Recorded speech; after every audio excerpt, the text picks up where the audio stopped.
Do you find yourself yearning for a deeper, more purposeful existence? Get ready to embark on a transformative journey, diving deep into the realms of personal development, friendships, romance, and abundance. Get ready for Finding the Fire, Igniting Soul Connection, as we lead the way to embrace the fire within. Oh, wow. Hopefully I can get through this because, man. And again, like you process this stuff in layers, right? And every time you share, you actually process more. It helps you and it helps everyone else. Yeah.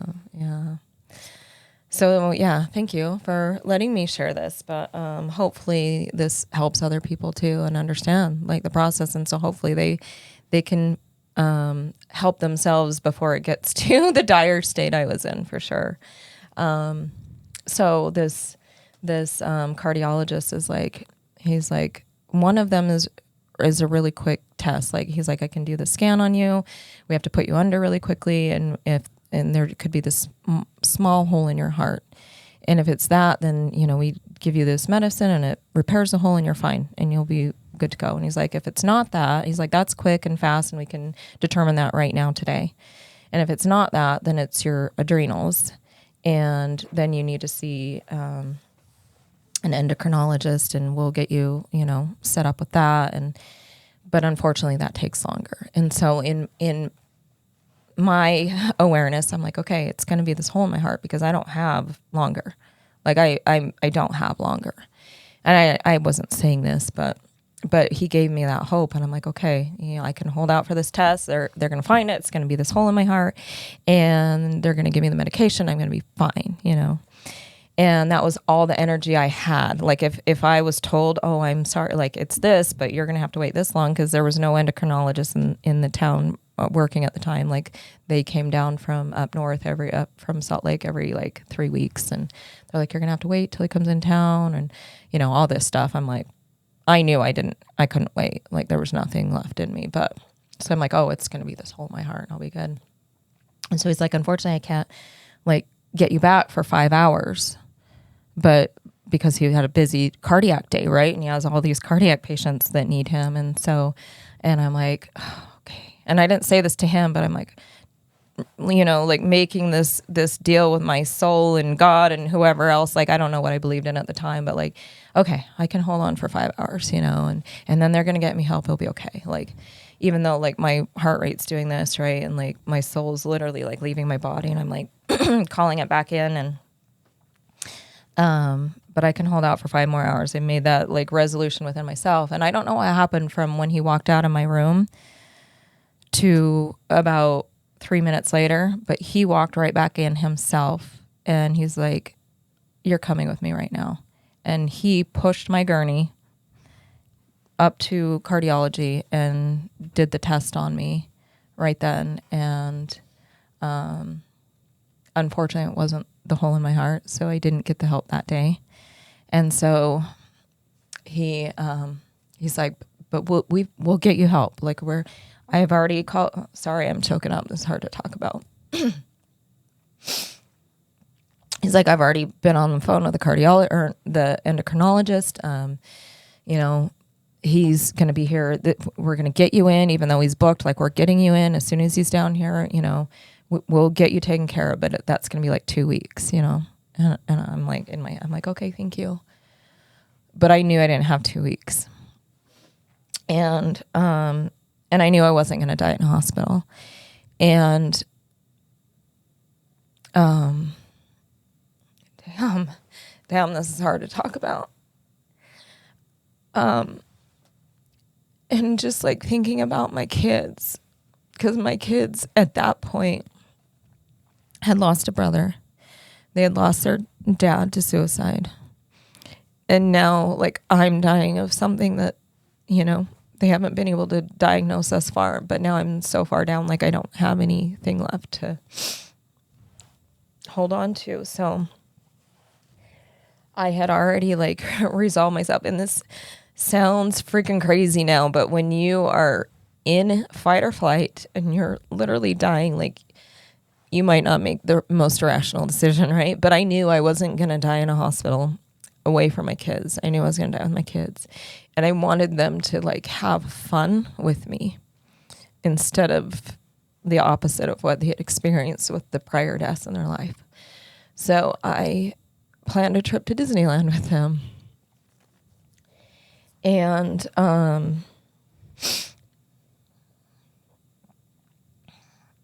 I wasn't telling them, and I was remarried at the time, and I wasn't telling my husband. My husband knew I was, going to doctors and like something was wrong, but he didn't know how severe it was.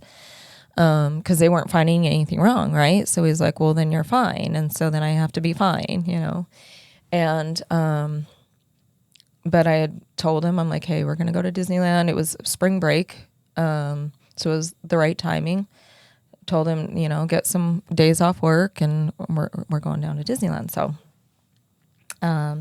we're driving down, and my nurse practitioner, who was my good friend, she actually worked in the NICU with me prior to getting her practitioner license. She was one who had been on this journey with me. Like, she knew me, first of all. She was with me when I lost my son and my husband. And then as my health started deteriorating, she was one of the many practitioners I was seeing to try and figure out what's going on. And so every time I was in the ER, she would get my lab work and she would review it, and she would sit down with all the doctors in her clinic, and they would go over it, and she would pray over my case every night. And at the time I wasn't LDS, and I kind of had this, or I say LDS, but religious. I grew up LDS and was out of my personal religion, but I didn't know if I believed in God or anything else. I mean, I knew there was something else, obviously, but I wasn't personally religious. So she's like, Cindy, I hope this is okay, but because this is my belief, I pray over your case every night. And I'm like, whatever you feel called to do, I'm on, thank you. So she had gotten all this ER information, right? And she sat down with all the doctors in her clinic and prayed over it that night. And the next day, she went back and looked over all the lab work that they had drawn from me every day that I had been in that week, plus all the other lab work I had drawn outside of being in the hospital. And she saw that I had no cortisol in my body. Every time they drew my labs, I had 0 cortisol. And cortisol is your stress hormone.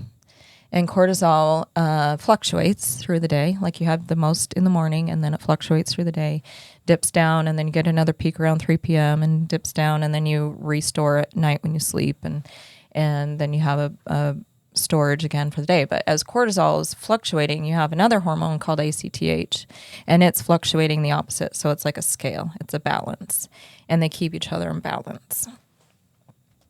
And I also had no ACTH in my body.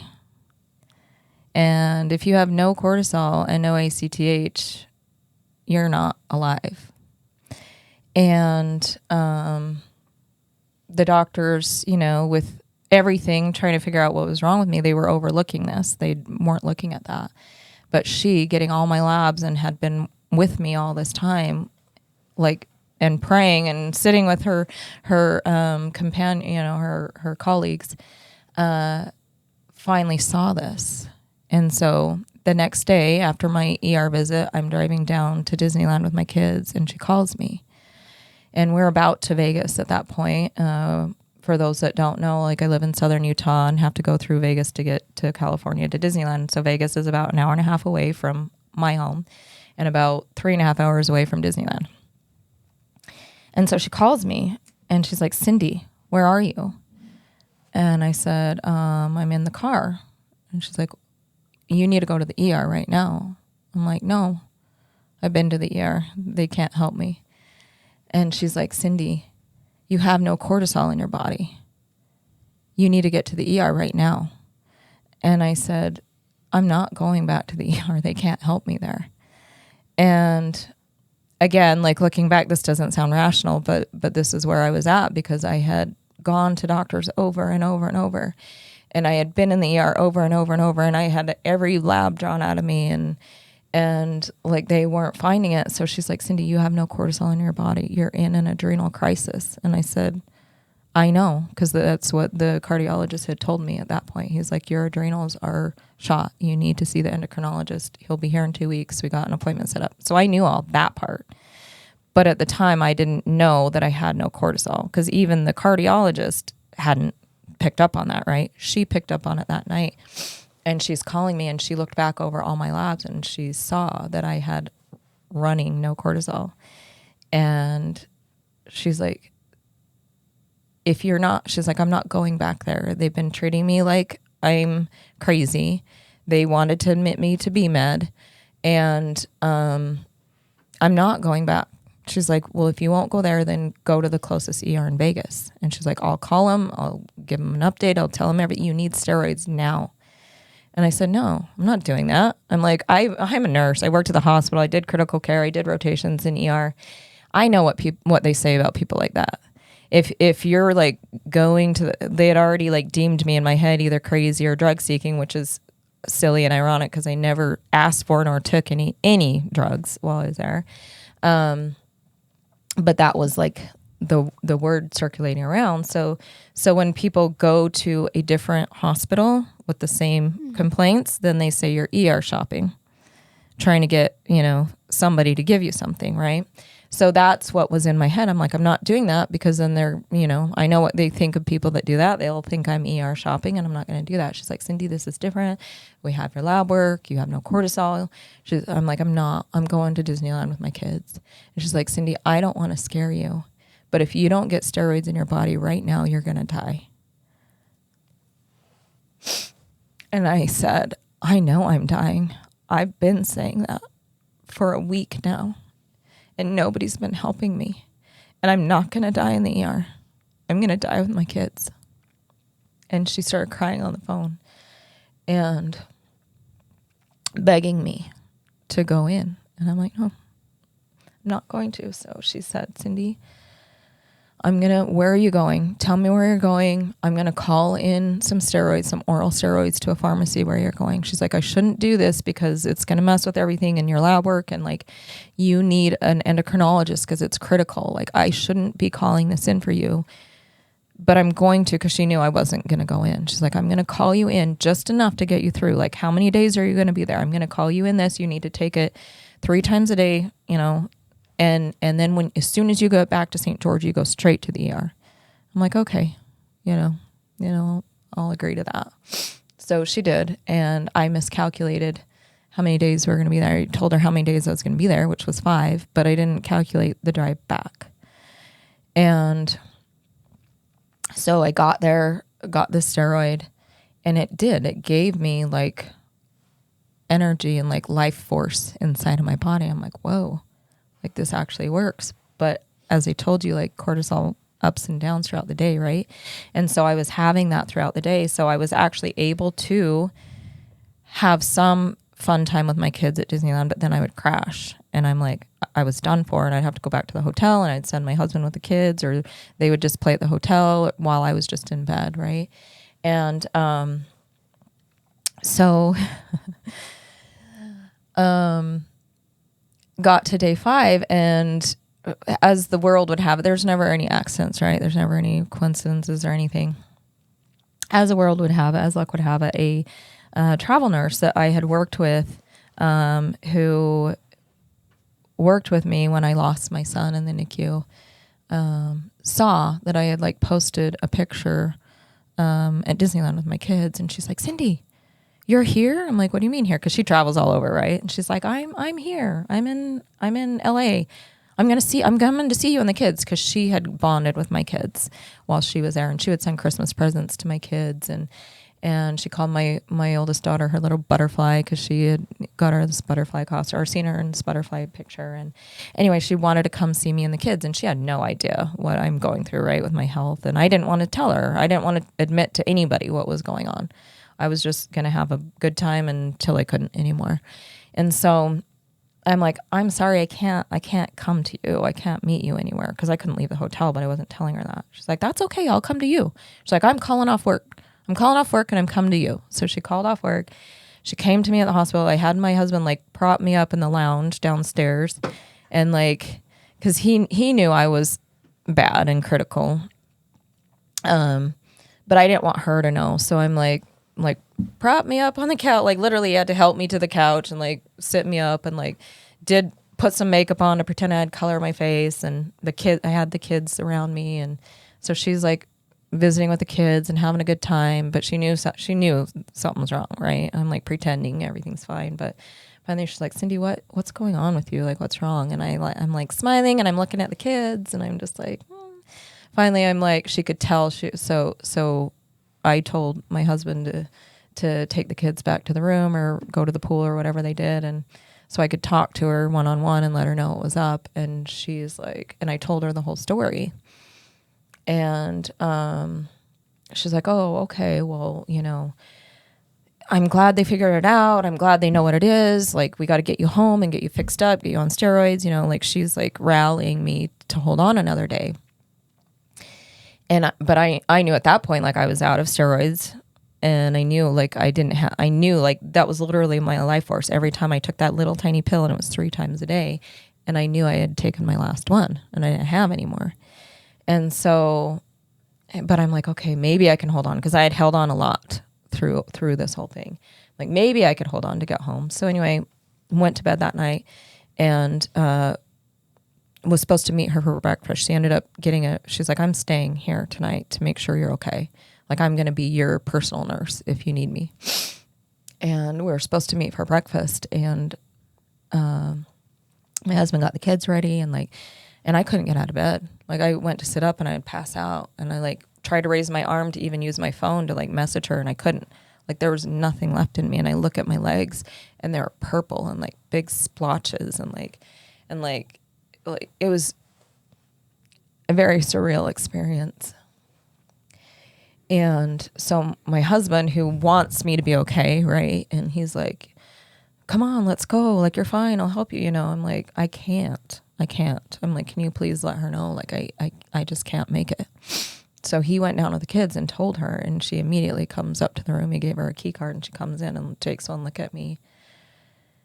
And she calls my husband. She's like, leave the kids down at breakfast for a minute, because they were okay by themselves for a minute. And she's like, come up here. And she tells him, because she's an ICU nurse and critical care nurse, and she's done this a lot longer than I had. She's done it all over, and she's seen a lot of things in her life. She says, I've seen one other patient that looked like you. And I called the doctor and told him, this patient needs cortisol and needs it now, and needs to be in ICU now, or they're going to die. And it was the middle of the night, and the doctor's like, oh, they'll be fine till morning, blah, blah, blah. And she kept calling back and calling back and calling back. And it's like, you need to get this patient to ICU now. They're going to be dead by morning. And doctor didn't listen, and the patient died by the morning. And so she's like, Cindy, you need to get to the ER and get steroids right now. I'm like, and she's like, get back to St. George, which is a 6-hour drive, and go right in. They're going to have everything set up for you. You've got your nurse practitioner. They've got all your labs. Like, they'll be ready for you when you get there. Just get there, and they'll fix you. And so she's rallying me, and I'm like, okay, great. Well, I can't sit up or I pass out. Like, I can't. And she's like, you know what? I'm going to the store right now. I'm going to go to the store, and I'm going to get topical steroids and rub it all over your body. And I'm going to get you extra, and you keep rubbing it on your body till you go home. And it was brilliant. It worked. Like, it gave me enough energy to get in the car. I had to lay the seat down. I couldn't sit up, but I had to lay the seat down. And like every couple hours, I had to rub more steroids on my body. And I drove straight to the ER. Well, I had my husband. I didn't drive. My husband was driving. He drove me straight to the ER after dropping the kids off so he could stay with me. And my practitioner calls me, because she knew I was supposed to be back by then. And she's like, Cindy, where are you? I'm like, I'm in the ER. She's like, oh, good. Oh, good. She's like, all right. Like, and I'm like, no, you don't understand. Like, I'm in the ER waiting room. I'm sprawled out on the couch flat because I can't sit up. I'm like, there's nobody here in the waiting room, but they know who I am at that point. And they saw me literally roll their eyes when they see me and see my name and tell me to have a seat and wait. And she's like, I've already called them. They have a room for you. Like, they're waiting for you. Like, just tell them who you are. They have a bed waiting for you. And I'm like, I did tell them who I am. Like, and I'm laid out in the ER. So she's making phone calls back to the back, and I'm being gatekeeped in the ER because the ER docs still think that I'm crazy and drug seeking and whatever else. And then she calls me, and she's now crying because they're now fighting against her, telling her she has no privileges and no rights in the hospital, and she doesn't know what she's talking about, and there's nothing wrong with me, and they can't do anything for me. And I'm like, well, she's like, Cindy, I'm going to keep fighting. She's like, stay there. Do not leave there. And I'm like, I can't leave here if I wanted to. Like, I'll die in this ER room, or waiting room, but I can't go anywhere. So she kept making phone calls, and I just stayed there. They finally took me back, and they come in, the phlebotomist comes in, or the doctor, the ER doc comes in. He's like, okay, well, we're going to run some labs on you. And every time I'd been in there, now this is the fourth time in a week and a half, a little less than 2 weeks. Every time I'd been in, they'd taken 28 vials of blood from me, and I had no more blood to give. And I said, please, you have drawn every lab on me possible 3 times in the last week and a half. Only order what you need, because I don't know if I have the blood to give. And the phlebotomist comes in, and she's got, and I'm not exaggerating, and I have witnesses, but like, she has a smirk on her face and a handful of vials, 28 vials, and like plops them down. And I'm like, well, I hope I have enough blood to give you. And she draws, and I'm like, can you please ask the doctor if they have to have all that? Because I don't think I have that in me. And she's like, this is what he ordered. And, just like really snarky with me. And so she goes to draw my blood, and the blood comes out of me, and it's pink and watery, and it's not red, and there's no blood in my body. And the look on her eyes, she was like, oh shit. And she stopped after like 2.5 vials, and she's like, I'll be right back. And by then, my husband's there. My best friend was there, whose husband is a cardiac nurse that helped me the previous time. Like, she's my best friend. He and I, we're all really close. So anyway, she was in there with me, and my husband was in there with me, and they're like, we're not leaving here till you get what you need. And this time went by so fast too. I thought I could get this out in one episode, and I think this is going to have to be at least a 3-parter, if not a 4-parter, but I'll keep going until our time's up. And so an internist comes in. It's not the ER doctor. An internist comes in. And I knew this internist. He didn't recognize me, but he was actually the same internist. He was a family doctor. Like my first husband, who by that time had taken his life to suicide, it was his sister was his MA when my baby passed away, and he was our primary care physician at the time. Even though he's an internist, which is usually left for elderly or high-risk critical people, like he could be a private practitioner as well. So he was our personal practitioner because we knew him, And so when my baby died, we went to him, and he wrote for our grief leave and everything. And then when my husband died, same thing. So he knew who I was. But by then, I had remarried. My last name was different, and I looked completely different. For one, when I had babies, I had a lot of weight on me. I'd put on a lot of weight when I had babies, and when you're a grief and everything else, I had a lot of weight on me back when he knew me.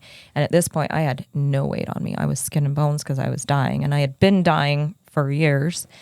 But literally, I was emaciated, and I looked like a skeleton in this bed, and my last name's different. And he had already gotten updated from the ER that I'm crazy and or hypochondriac and or drug seeking, and that there's nothing wrong with me, and that I need to just leave. And so he, without even looking up, he comes down with his head down, looking in the his clipboard, and he said, "There's nothing wrong with you. We're sending you home." And I'm like, "What do you mean there's nothing wrong with me?" I'm like, "I'm in a cortisol crisis." And he's like, "No, you're not." And I'm like, "What do you mean I'm not in a cortisol crisis?" I'm like, "You have my lab work there. I have no cortisol in me." He's like, "You don't need cortisol." I'm like, "Yes, you do. You need some level of cortisol." "No, you don't." because remember I told you the scale? Like you can get really low on cortisol. You can't get to 0. Well, you can, but you won't survive. But anyway, I said, well, you need cortisol or ACTH. I have neither. And I said, if I'm not in a cortisol crisis, then you tell me what's wrong with me. But I'm not leaving here until you do. Wow. Come back for part 3, I guess. Thank you for joining us on this path of self-discovery and soul connection. Remember, the journey doesn't end here. For more inspiration and resources, join our Facebook group, Igniting Soul Connection. Also, visit us at findingthefire.com or follow us on TikTok and Instagram at Finding the Fire. Until next time, keep the fire alive. This has been a production from a podcast studio.